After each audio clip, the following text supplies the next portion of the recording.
Hi everyone, let's talk about Ocean Crisis. So I've covered a few other Shepherd Kit games in the past. They did the Numeracy Legends series, they did Paleolithic and Expedition Kit last year, and now they're here with Ocean Crisis. And all of their games in the past have been kind of a progression that continues with Ocean Crisis to include, younger children in gaming. That Numeracy Legends is all about teaching them maths as well as teaching them various elements of board games themselves.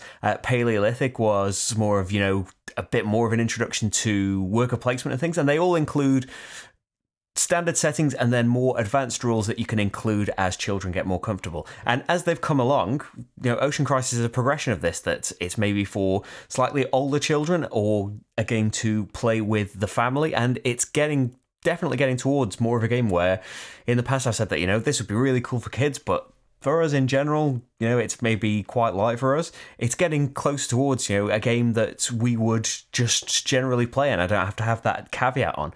It's a really solid cooperative game where you've got this different configuration of workers depending on the player count that you can place in all sorts of places to try and mainly clear up the garbage, stop the garbage getting to the ocean and filling up the garbage island.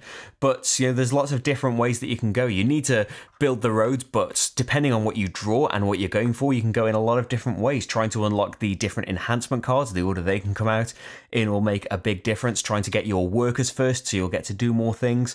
Trying to unlock, trying to clear out garbage from the beach so you can put it in the research plant and then make that type of garbage easier to clean up in the future, or upgrading the research plant so you don't need as many pieces to do that with. There's a lot of different avenues to go down, and by drawing either more from the deck or doubling the number that are in a certain river section, drawing from the bag, it's gonna make it's balanced through how many you draw, but it's going to make a bit of a different situation depending on the numbers that come out, what you've researched, and the path you've gone down, really.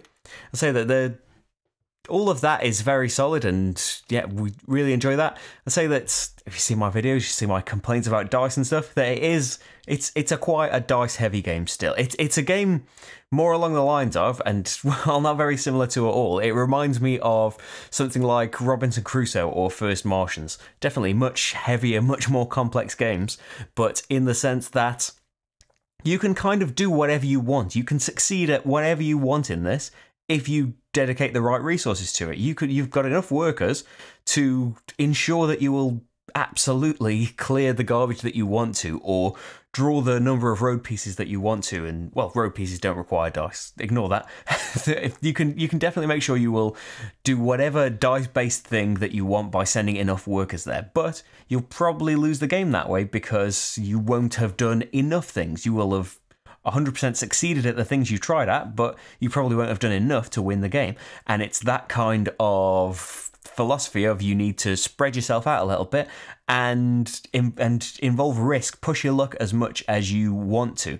There'll be some things you absolutely want to do, especially if you've got the missions or scenarios like you need to save the dolphin before round 3. There'll be some times that you will absolutely need to do that before time runs out, or if you've got a scenario that needs to be completed for you to be able to win the game. There will be things like that pulling you in different directions if you choose to play with them.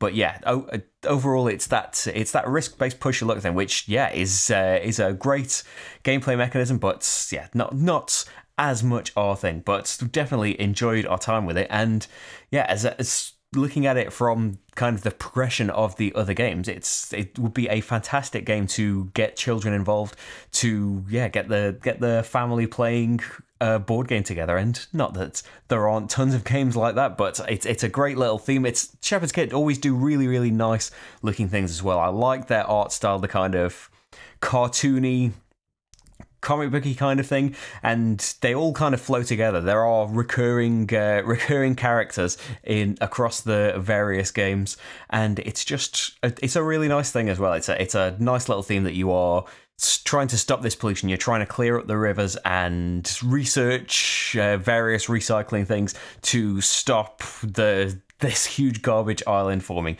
It's a nice little educational thing as well, which will work well with children. But hey, the playthrough is there, and hopefully that's done a much better job of making you decide whether you are interested in Ocean Crisis or not. That's it from me, though. I'll see you for the next game. Bye, everyone.